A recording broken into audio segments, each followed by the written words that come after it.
Olá pessoal, tudo bem com vocês? Estamos começando o nosso primeiro encontro Conversando em Bom Português, um canal que visa apresentar aulas sobre técnicas de produção textual, principalmente elaboração de redações argumentativas. Apresentaremos também técnicas sobre os mecanismos para a compreensão e interpretação de textos dos diversos gêneros de circulação social. Além disso, há uma proposta constante de resolução comentada de questões voltadas à gramática em língua portuguesa, tendo como prioridade as situações de contextualização. Além das aulas com animação de slides e o uso didático das ferramentas de lousa digital, teremos mesas redondas com convidados especiais sobre possíveis temas para a redação do Enem, além de acompanharmos os conteúdos dos editais de concursos das principais bancas do país. Faremos uma análise discursiva e textual de uma redação que atingiu no Enem de 2014 a nota máxima. Consideraremos nossas reflexões a partir das competências e habilidades que fundamentam a correção desses textos. A partir do tema A Publicidade Infantil em Questão, escolhemos o texto de autoria de Carlos Eduardo Lopes Marciano, intitulado O Verdadeiro Preço de um Brinquedo. Observem como o título é sugestivo. O verdadeiro preço de um brinquedo. Há um preço que se paga, é claro, mas que não é o verdadeiro, ou pelo menos não é o único. Há outro custo, há outras consequências. Observe também algumas dicas importantes sobre como não errar em relação ao título. Não foram colocadas aspas, não foi sublinhado, afinal, o título já nos chama a atenção para o texto. Aspas e termos sublinhados seria algo redundante. O título foi centralizado. A letra maiúscula está apenas na primeira palavra. E o Carlos, além de ter escolhido poucas e precisas palavras, preferiu não recorrer a verbos. Sem dúvida nenhuma, foi uma excelente escolha.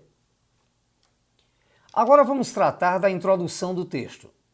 Mas antes, eu gostaria de lembrar que a estrutura de uma dissertação não é algo engessado. Não há um modelo único a ser seguido. Depende de uma série de fatores que nós iremos analisar nas próximas aulas. É importante ressaltar que nem sempre o início da introdução é dedutivo, nem sempre é uma tese, principalmente quando o escritor tem ressalvas em relação a expor posicionamentos mais radicais. No caso da dissertação que estamos analisando, o autor resolveu inicialmente situar o tema no texto, ou seja, deixar claro o contexto da discussão. O crescimento dos comerciais direcionados ao público infantil.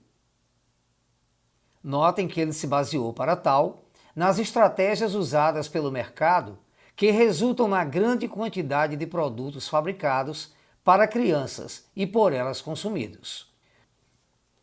Com a existência de personagens famosos, músicas para crianças e parques temáticos, a indústria de produtos destinados a essa faixa etária cresce de forma nunca vista antes.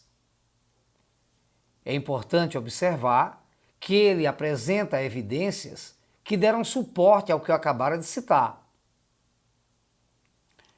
Outro detalhe importante nesse último período é o recurso de inversão. Resolve citar a causa antes do efeito. É um bom recurso expressivo, sem dúvida nenhuma, já que fará uso do mesmo recurso logo a seguir, gerando o que a gente chama de paralelismo sintático. Ainda na introdução, em função do relativismo que o tema traz, o autor recorre a um elemento de coesão textual adversativo, já que irá apresentar uma sentença que se opõe ao sucesso mercadológico de vendas dos brinquedos infantis de que ele falara anteriormente. Nessa inversão, ele expõe um motivo e formula a partir dele uma pergunta retórica. Observem, as crianças estariam preparadas para o bombardeio das propagandas? É uma excelente estratégia, desde que a pergunta gere reflexões e que não seja apenas respostas do tipo questionário. Observem ainda que é seguido o mesmo padrão adotado na construção do período anterior. Com isso, há uma amarração, há um encadeamento não só conteudístico, mas também estrutural. A mesma inversão causa efeito, mas associa a esse recurso um questionamento. Agora vamos revisar um ponto forte dessa introdução: a relação de causa e efeito. Relação de causa e efeito.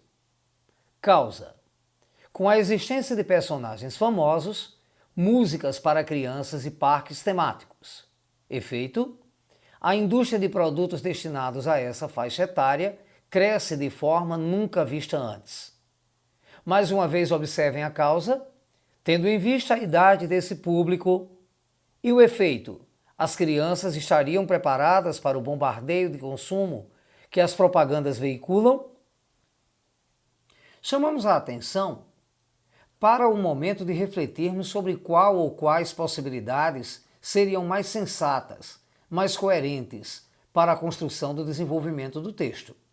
Vejamos como fez isso o Carlos Eduardo. Inicialmente, ele propõe uma reflexão a partir de um período cheio de pressupostos e subentendidos. Há quem duvide da capacidade de convencimento dos meios de comunicação. É possível notar que ele indica, através de um elemento de coesão textual, uma conjunção adversativa, que irá citar fatos históricos relevantes para comprovar a veracidade do que defende. Ou seja, os meios de comunicação têm alto poder de convencimento. No primeiro caso, cita o fato de a imprensa ter disseminado os ideais iluministas e ajudado a derrubar o absolutismo. É uma ótima escolha de argumento, pois demonstra conhecimento de história e bagagem cultural. Note, logo em seguida, faz um paralelo entre o que já havia ocorrido no século XVIII, dando atualidade à sua defesa de ponto de vista e mostrando que os meios de comunicação influenciam até os adultos. Nesse caso, traz como referência a situação política brasileira atual e a influência que tem os debates em relação ao processo eleitoral. No período seguinte, ele faz um juízo de valor sobre a influência do discurso e fecha o parágrafo. Agora temos um momento muito importante no texto. É a apresentação do problema que fundamenta a discussão. Observem, o problema surge quando tal discurso é direcionado ao público infantil. Em seguida, explicita a informação, mas deixa no ar uma palavra a ser explicada na frase seguinte. Comerciais para essa faixa etária seguem um certo padrão. Ora, e que padrão é esse? Enfeitados por músicas temáticas, as cenas mostram crianças em grupo utilizando o produto em questão. Tal manobra de marketing acaba transmitindo a mensagem de que a aceitação em seu grupo de amigos está condicionada ao fato de ela possuir ou não os mesmos brinquedos que seus colegas. Observe que o autor denuncia essa manobra de marketing de associar o fazer parte do grupo com o ter um brinquedo que o colega tem. Ele demonstra que está formado aí o ciclo de consumo, querer sempre mais, que abusa da criança, conforme observa-se na frase a seguir, a qual conclui o parágrafo. Leiam. Uma estratégia como essa gera um ciclo interminável de consumo que abusa da pouca capacidade de discernimento infantil. Agora observem uma boa técnica para identificar se o parágrafo está bem encadeado. É a técnica de memória visual. Selecionar palavras que julgamos fundamentais no texto e, através delas, parafrasearmos o que acabamos de construir. Um exemplo seriam as palavras a seguir. Observe-as e tente reconstruir o parágrafo sem alterar as ideias, sem alterar o sentido. As palavras selecionadas são problemas, discurso, público, padrão, aceitação, estratégia e discernimento. Para finalizar o texto, o autor foi bastante objetivo. traz duas propostas de intervenção social bem concretas e exequíveis. No primeiro período, fica clara, portanto, a necessidade de uma ampliação da legislação atual a fim de limitar, como já acontece em países como Canadá e Noruega, a propaganda para esse público, visando a proibição de técnicas abusivas e inadequadas. Nesse período, é possível observar que, ao defender um maior rigor na legislação, ele dá como exemplo o que ocorre em outros países. É bom ressaltar que o candidato fez excelente uso nesse momento dos textos de apoio, pois na prova daquele ano, na prova de 2014, havia um mapa com a forma como cada país lida com a questão. Ele aproveitou muito bem os dados e construiu uma situação de grande suporte para o seu texto. Sugere, assim, a ampliação da legislação para limitar a propaganda para o público infantil.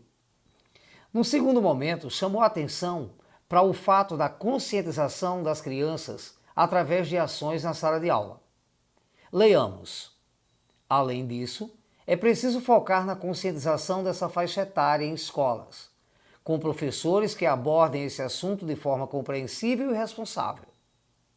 Observem que também o uso dos elementos de coesão fizeram a diferença. A expressão dessa faixa etária nos remete à criança, enquanto a expressão além disso, destacada no início do parágrafo, nos leva a uma sequenciação, a uma soma em relação ao que havia sido dito até então. Já na última frase, o autor mostra por que suas propostas de intervenção são adequadas. Leiamos.